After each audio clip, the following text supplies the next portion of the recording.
मैं हूं सरवर कचांडे और एमडी कैट के सिलेबस को आगे बढ़ाते हुए एग्जाम्स को आगे बढ़ाते हुए चलते हैं क्वेश्चन नंबर 22 पे। और आज जो इस वीडियो में हम 22 से स्टार्ट करेंगे।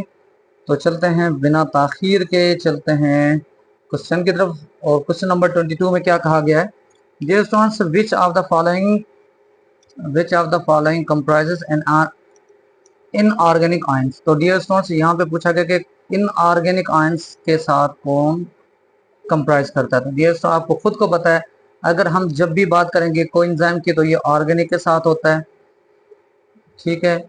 और प्रोस्थेटिक को भी हमने डिस्कस किया था पिछली वीडियोस में, वो भी क्या है, वो भी ऑर्गेनिक में आता है।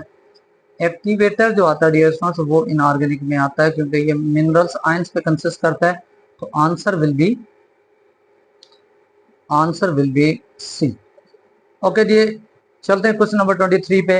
N enzyme that is not protein in nature. तो डियर स्टूडेंट्स, जो एक ऐसा एंजाइम जो प्रोटीन नेचर में नहीं होता सॉरी। तो डियर स्टूडेंट्स, जब भी हम ये एमसीक्यूज पढ़ते हैं, इसके लिए थोड़ी सी चीज मैं यहाँ पे आपको बता देता हूँ कि इसको हम कैसे डिफाइन करेंगे। पहले तो हमें पता हो कि एंजाइम्स दो किस्म के होते हैं। एंजाइम दो किस्म के होते हैं, एक होता है प्रोटीनियस, और दूसरा होता है आरएनएज। एक प्रोटीन का बना हुआ है, दूसरा किसका बना होता है, आरएनए। तो डियर स्टूडेंट्स, जो आरएनएज एंजाइम जो होते हैं वो कहाँ होते हैं, राइबोसोम में अंदर मौजूद होती हैं, ठीक है जी। तो याद कर लें कि एक ये आरएनए जो होता है वो छोटा यूनिट होता है, ऐसा समझिए, this is the small sub unit और this is the large sub unit. तो इन दोनों को आपस में जोड़ने वाला जो एक फैक्टर होता है, वो फैक्टर जिसको एक्टिवेटर बोलते हैं, तो ये मैग्नीशियम दोनों को क्या करता है, जोड़ता है, ठीक है।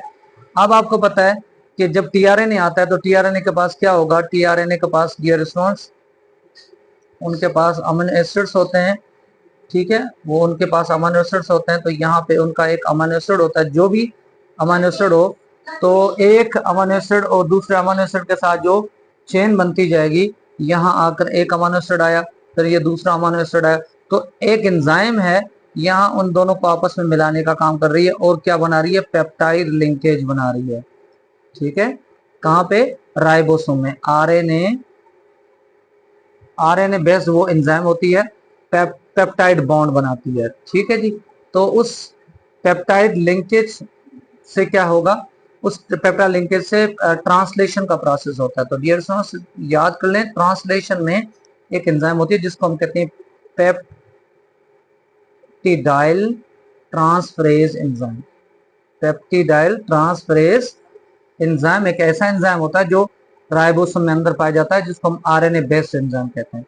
तो answer will B D, transferase, peptidyl transferase enzyme. आगे बात समझ में। तो चलते हैं क्वेश्चन नंबर 24 की तरफ। Okay dear students, question number 24 में क्या कहा गया है, dash suggested that enzyme had particular shape. किसने बताया कि एंजाइम को, हर एक एंजाइम को एक खास शेप होती है और वो बिल्कुल किसकी तरफ एग्जैक्टली फिक्स होती है, सबस्ट्रेट के लिए। तो डियर स्टूडेंट्स, याद करें लॉक एंड की हाइपोथेसिस को याद करें डियर स्टूडेंट्स।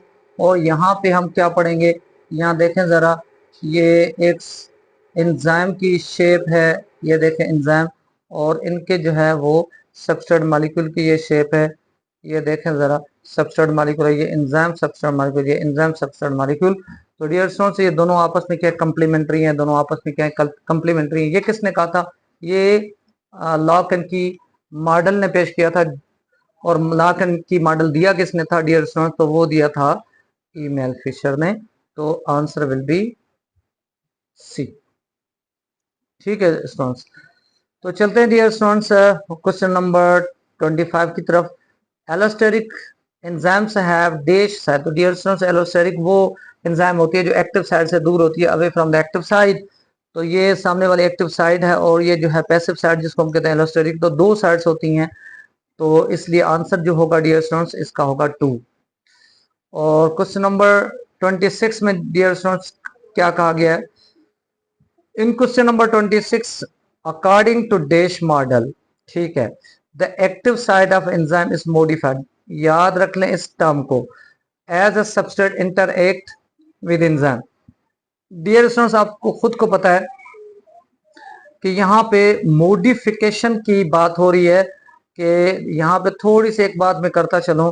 लॉक एंड की मॉडल ने क्या कहा था? उन्होंने कहा था कि स्पेसिफिसिटी जो होती है किस किस की, सबस्ट्रेट की और एंजाइम की, उनके अकॉर्डिंग टू द शेप।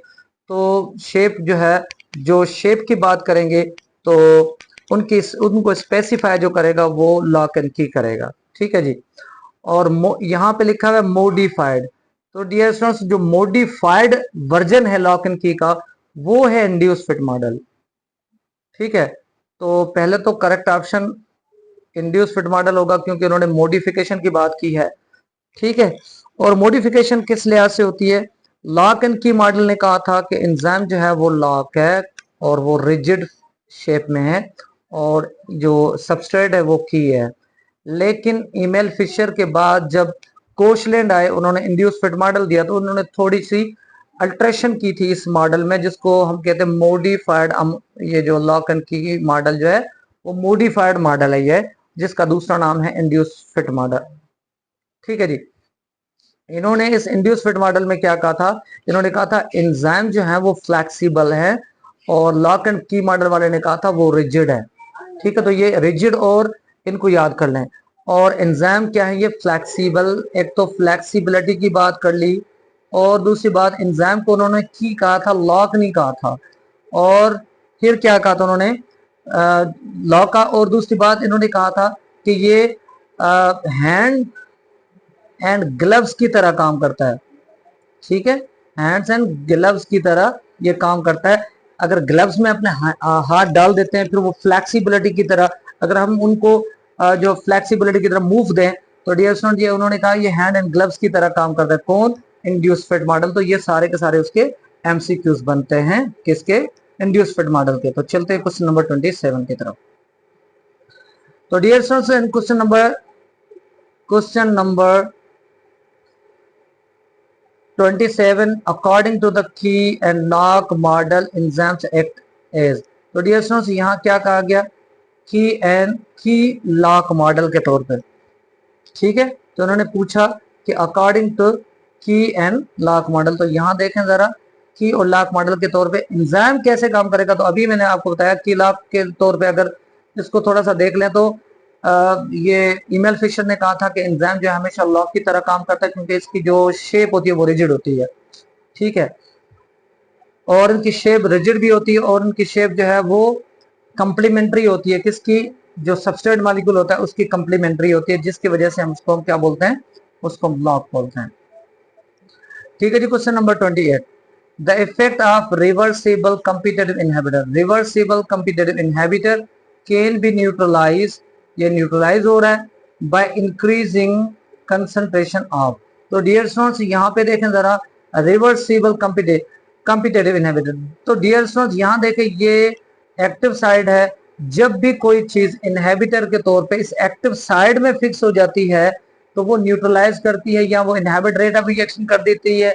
तो या तो वो क्या करेगी? उनको न्यूट्रलाइज करेगी। न्यूट्रलाइज कब होगा डियर स्टूडेंट? जब मैक्सिमम प्रोडक्ट बन चुकी है, प्रोडक्ट मैक्सिमम जो है उसकी वेलोसिटी है, वेलोसिटी क्या होगी उसकी? मैक्सिमम वेलोसिटी है प्रोडक्ट की, और रेट ऑफ रिएक्शन को टेम्पररी के लिए स्टॉप करना पड़ता है जब तक वो जो प्रोडक्ट्स हैं वो मौजूद होती हैं। तो इसलिए डियर स्टूडेंट्स सबस्ट्रेट मॉलिक्यूल क्या करेंगे? वो फिक्स हो जाएंगे किसके साथ? अपने एक्टिव साइड के साथ फिक्स हो जाएंगे। किस लिए? न्यूट्रलाइज करने के लिए। जो इंक्रीज कंसंट्रेशन जो है उसको न्यूट्रलाइज करने के लिए वो सबस्ट्रेट मॉलिक्यूल वहां रुक जाएंगे, उसमें दाखिल होंगे, लेकिन रेट ऑफ रिएक्शन उनका रुक जाएगा, जिसको हम कहेंगे आंसर विल बी ए। चलें जी क्वेश्चन नंबर 29 की तरफ चल रहे हैं। और क्वेश्चन नंबर 29 में, if the concentration of substrate molecule is higher. तो डियर स्टूडेंट्स इन्होंने कहा कि अगर कंसंट्रेशन जो है वो हायर है, enzymes can then enzymes then rate of reaction would be। तो डियर स्टूडेंट्स फिर क्या होगा, एंजाइम का रेट ऑफ रिएक्शन जो होगा वो कैसे होगा। तो डियर स्टूडेंट्स यहाँ पे इंक्रीज होगा डिक्रीज। तो थोड़ा सा मैं आपको बता दूं, यहाँ देखें जरा, थोड़ा सा इस ग्राफ को थोड़ा सा चेक कर लें। तो डियर स्टूडेंट्स ये ग्राफ है, देखो जरा, ये एंजाइम्स हमारी बॉडी के बहुत ज्यादा एंजाइम्स हमारे बॉडी में होते हैं, वेकेंट होते हैं, इनमें कोई जो है अनसेचुरेटेड होते हैं, वेकेंट होते हैं, और यहाँ पे कोई भी चीज जो है उसके साथ फिक्स नहीं है। तो फिर क्या होगा डियर स्टूडेंट्स, यहाँ पे सिंपल एक बात होगी कि एंजाइम सारे के सारे खाली हैं और सबस्ट्रेट मॉलिक्यूल अब उनमें क्या है वो वहां इंड्यूस कर रहे हैं। तो यहाँ पे डियर स्टूडेंट्स देखें, रेट ऑफ रिएक्शन जो होगा वो इंक्रीज होगा, इंक्रीज होगा, इंक्रीज होगा। ये तब तक इंक्रीज होगा जब तक सारे के सारे एंजाइम जो है वो saturated with the substrate molecule नहीं हो जाते।